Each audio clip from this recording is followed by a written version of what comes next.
The Royals sweep the Twins. Good quality start from Josh Winder, but I have some questions about Winder's viability as a starter. We're going to break it all down on today's episode of Locked On Twins.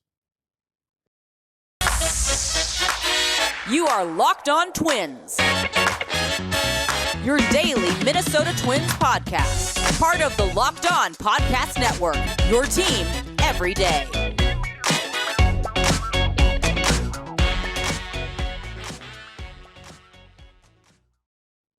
And welcome to the Locked On Minnesota Twins podcast. Today is Thursday, September 22nd, and I'm your gracious host, Nash Walker. Thanks for making Locked On Twins your first listen every day on the Locked On Podcast Network, where it's your team every day. Again, this is Nash Walker, Season 3, hosting this podcast on a daily basis. Season 4, writing about the Twins at twinsdaily.com. Twins are not going out on a high note at all. Josh Winder had a quality start today, but I do have questions about his viability as a starter. A week ago today, I was sitting here and I was saying, hey, the Twins have a big road trip ahead. They got 5 in Cleveland. They got 3 in Kansas City. If they go something like 7-1, they should be back in first place and in the driver's seat. Well, they went 1-7.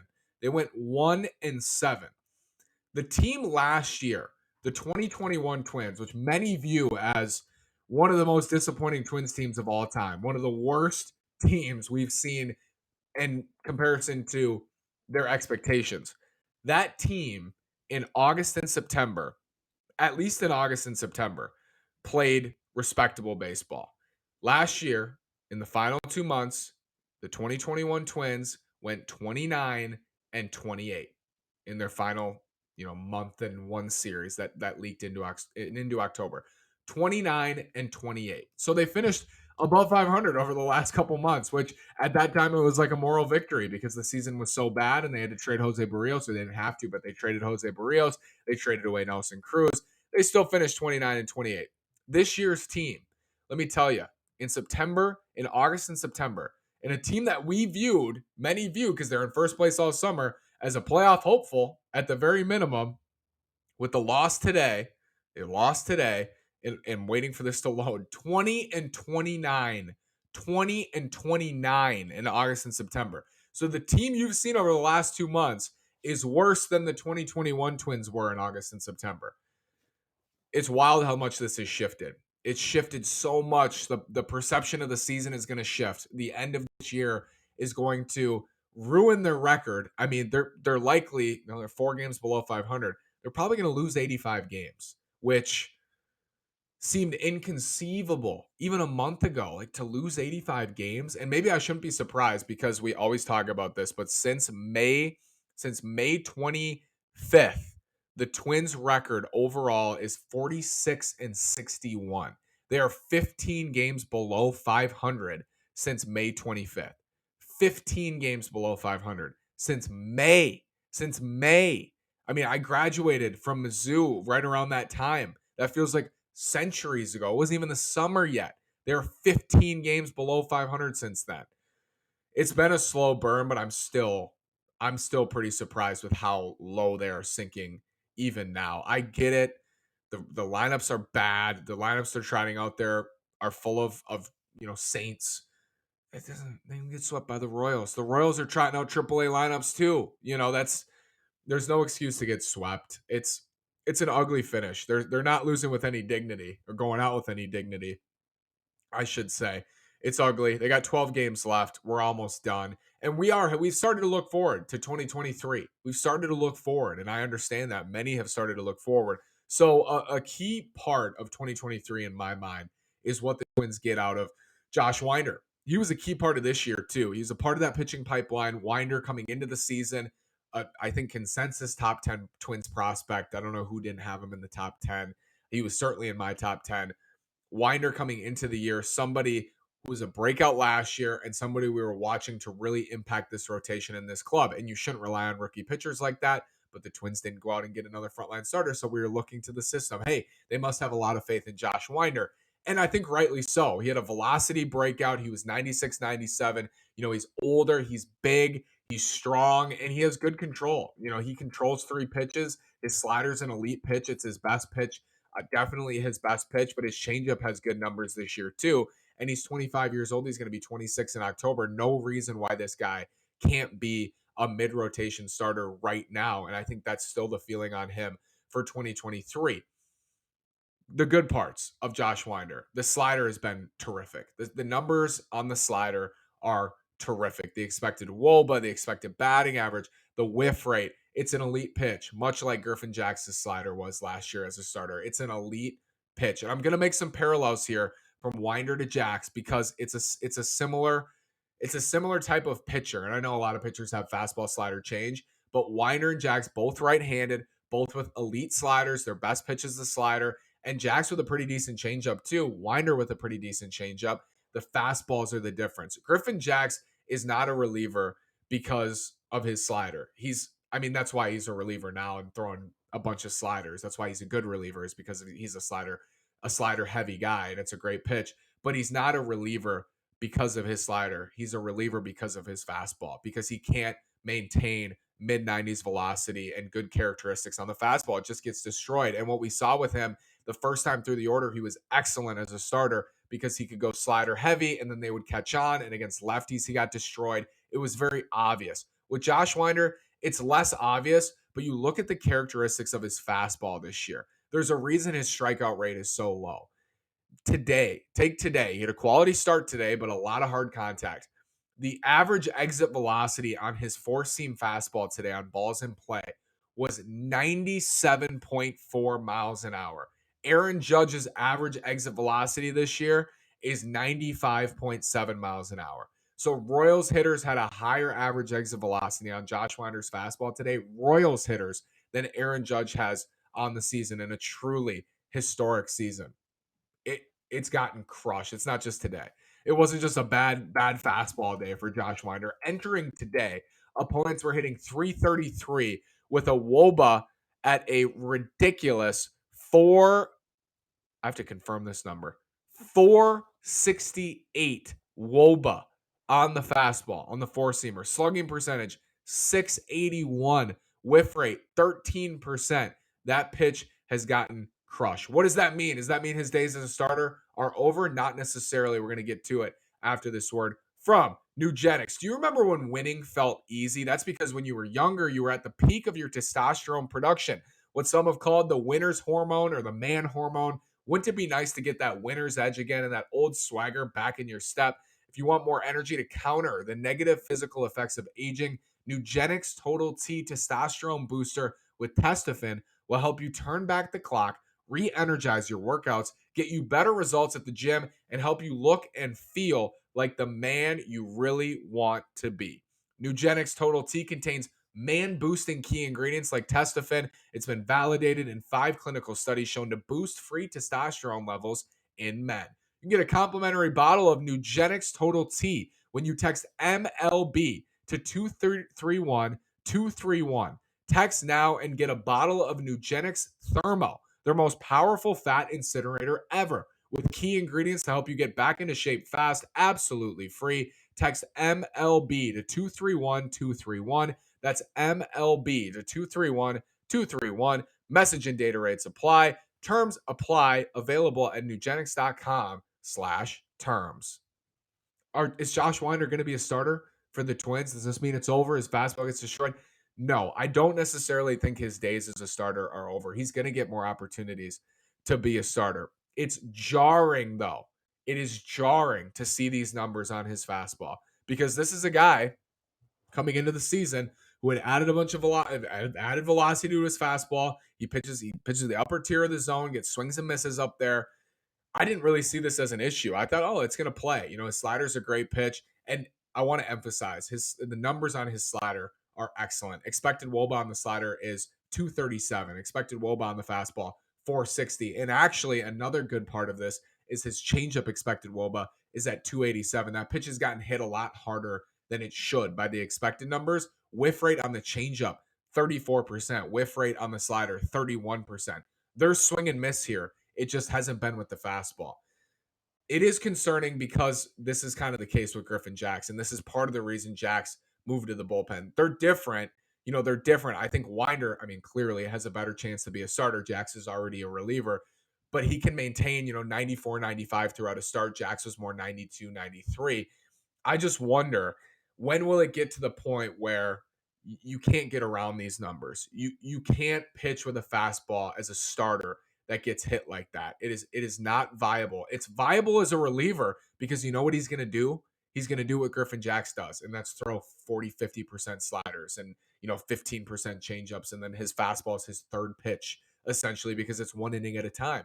As a starter, you can do that to an extent, but you still need the fastball. You still need a decent fastball. It doesn't even have to be a good fastball. A decent fastball with a great slider, that'll play. But this is a fastball that's getting crushed. Average exit velocity on his four-seamer before today, 94 miles an hour. I mentioned Aaron Judge, 95.7 miles an hour on balls coming off his bat this year. 94 would rank fourth behind Judge, Yordan Alvarez, and Giancarlo Stanton. So guys turn into Aaron Judge against Josh Winder's fastball.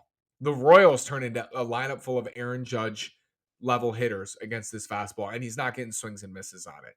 It's something to watch. I think the best role for Winder, and we'll get into this more in the offseason as we kind of review, give grades, and talk about roles for next year. But I think right now it makes a lot of sense for him to be a long reliever. I think you're going to see that strikeout rate go up. I think you're going to see the fastball velocity go up. That's a significant factor in all of this is the velocity on the fastball.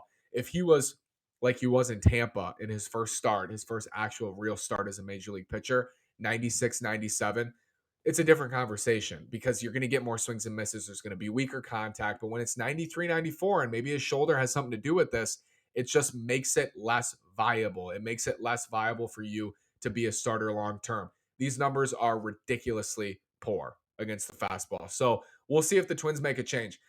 I think it's enticing to think about Josh Winder as a Griffin Jax kind of twin because Jax was 93 last year, average with the fastball, and now he's 96. His slider went from 85 to 88. I think you'd see Josh Winder, a healthy Josh Winder, which he seems healthy right now. You'd see him go average fastball at 94. I think that's bumping 97. I think he could get up to 98. I think his slider would be 87, 88. I think his changeup would be in the 90s. You saw 90-mile-an-hour changeups today in Kansas City. He has the weapons to be a very good major league pitcher. I don't know that he has the weapons to be a very good major league starter. I think he would be an awesome reliever. I think he'd be a really solid Griffin Jax type reliever.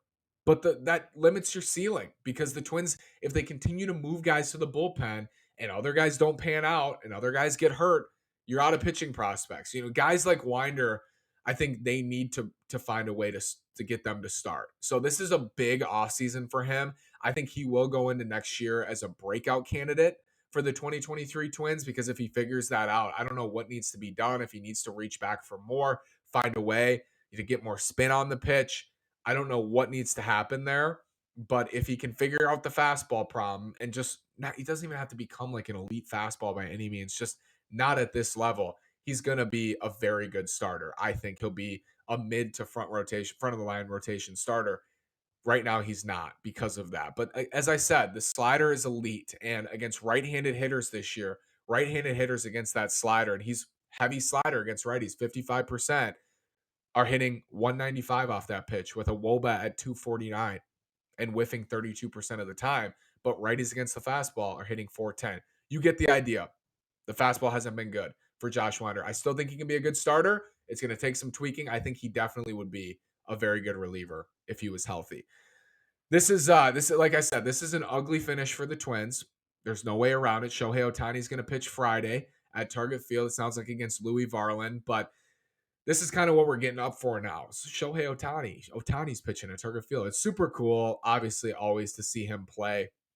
But this was supposed to be a time when we were really excited about the Twins playoff chase. Like thinking about first round matchups. Are they going to play Tampa? Are they going to play Seattle? Are they going to play Toronto? Who are they going to play in the first round at Target Field? And this season is just flipped in a crazy way. This year is different. Like the feeling now is different than it was last year at this time. I think last year at this time, we had gotten so used to a lost season. I had gotten so used to a lost season that by the time it was September 23rd or whatever, September 22nd, we had accepted months ago that the season was over. But we're kind of going through, at least I am, the the grieving right now with 12 games left and trying to get through those final 12 games, I think is difficult for fans. And now you got football starting and people are watching football, and it's who wants to watch this Twins team right now? They can't even beat the Royals in Kansas City. There seems to be, and I don't want to speculate, I don't know, but it looks that way on the field too, doesn't it? Like, it looks like a lot of these guys just want it to be over, and that's unacceptable. This is a final 12 game stretch where they need to finish strong and find a way to win some games. It's not let's just mail this thing in. And I'm not saying people are going to look back on the season and remember how they finished because it was over this weekend. I don't know if people are going to remember how they finished over the last 12 games, but just go out with some dignity. Like, play tough, play hard, win some ball games. Because I will tell you, I started this show by talking about the 2021 team and how they actually finished strong. That had value to me. That was valuable to me because I like to see them fight. I like to see them battle. I like to see them win ball games, even though they were out of it. Think of all those rebuilding years for the Orioles, the Astros before they were very good. Just so many clubs, the Pirates, the D-backs, all those fans still want to see the team win. Tanking is often dumb in baseball. I mean, sometimes it can work, doesn't always work, rebuilding like that. But everybody wants to see their team win even when they're out of the race. I think the idea, like, I hope they lose every game from here on out. No, you don't. I mean, I would love for the Twins to finish 12-0. It's not going to mean anything. It's not going to mean anything. But it would matter and be more fun to watch these last 12 games if they were winning, if they were hitting home runs, if they were pitching, if we saw some developments. Like, we saw Joe Ryan last year emerge, like, at this time. Right now, he struck out 10 at Wrigley Field, and we're getting excited about Joe Ryan in the 2023 rotation. Josh Winder had a quality start today. It's on a different scale. But things like that, Varland, Winder, I would love to see Woods Richardson. I want to see more Matt Wallner. He's hitting the ball super hard. Things like that make it easier to accept that this season is over. A season that had a lot of promise, a season that had a lot of opportunity is now over, and we're forced to look at a really long off season. It's too early to start talking about the off season. And I mean, you can start having those conversations, but I'm telling you, there's plenty of time for that. There's a lot of time to talk about the offseason. And I get it. People are starting to turn into winter mode, starting to turn into 2023 mode. Is Correa coming back? Who's playing third? Who's in the rotation? Who's healthy? Can we rely on Kirilloff? When's Royce Lewis back? We'll get to all those questions, I promise you. And those questions, a lot of them won't be answered until next spring. So it's a tough time. I'm not going to sugarcoat it. It's a tough time right now. I think people don't have any reason to watch the Twins right now because they lost games in the most annoying ways possible. Blowing games, blowing leads, especially to Cleveland over and over and over and over. If you don't do that, they're back in this thing. Blowing leads, not hitting with runners in scoring position. There's no worse way to lose. I think I would prefer the starter gets torched for 8 runs than the Twins blow another lead in the 8th or ninth inning. Like, that is just that takes its toll. That took its toll all year. And I think, Twins fans, and I can feel this. I don't want to generalize Twins fans. You might feel this way, you may not. All of that happening, it builds up, and when it's over, you're like, I'm done. A lot of people are just like, I'm done. I'm done with this team. They hurt me a lot this year. I held out hope because the division was terrible, because they were in first place for a long time. I held out hope, and then they lost, and it none of it mattered. None of that mattered. There was this sense, oh, they're blowing these games. They're blowing these games, but they're still in it. And you hoped and you prayed and you hoped and you prayed that those games wouldn't be worth it, but at the end, they wouldn't matter. And they don't matter, but in a different way. You were hoping they wouldn't matter because the Twins made the playoffs anyway. Now, all that pain doesn't matter. Like, that was for nothing. You felt that for nothing. That it wasn't for a playoff chase. It wasn't for the high of a pennant race. It didn't even happen, really. We didn't even really get a pennant race. It wasn't a pennant race. I mean, the Twins got boat raced is what they it was a boat race by Cleveland. They're about to sweep the White Sox at guaranteed rate. And they beat the Twins 4 out of 5 and swept the Twins at Target Field. Like, this wasn't a pennant race. This wasn't a round robin we were hoping for. This was Cleveland taking control and beating up on a Twins team that's played poorly for months and beating up on a White Sox team that's been pretty bad all year. It wasn't that exciting. And all of that was for nothing, essentially. All those losses, all that pain, all the blown leads, all the inept offense, all the injuries, hoping guys would come back, it ended up being for nothing at the end. And that's really frustrating. And that's why it leaves me in a state like, for this front office, for this coaching staff, there's no more benefit of the doubt. I mean, if they had any after 2019 and 2020, there's no more of that. Like, it's time. It needs to get better. I agree. This is not good enough. It's not good enough. It's frustrating. It's annoying, and it's time to go win some playoff games. And in order to do that, you got to make the playoffs. And now this is back to back years. They have not made the playoffs since the COVID season, which feels like a super long time ago now. And they haven't won a playoff game in 18 tries in a row. I understand the frustration. I feel it too. And it's been tough. It's been a tough September for sure. It's been a really demoralizing, I would say, final couple months for the Twins. Injuries and bullpen blowing and inept offense, all of those things. It takes its toll. I want to thank you so much for making Locked On Twins your first listen every single day. Thanks for following along with me throughout this crazy season. I will not be done over these last 12 games. We'll have post games. I want to thank you for making Locked On Twins your first listen today. Now make your second listen, the Locked On MLB podcast. MLB expert Paul Francis Sullivan brings humor, passion, and unique perspective on every team and the biggest stories around the league. Follow the number one daily league-wide podcast, Locked On MLB, on the Odyssey app, YouTube, and wherever you get your podcasts on the Locked On Podcast Network, where it's your team every single day. Thanks so much for listening. Have a great day, and as always, go Twins.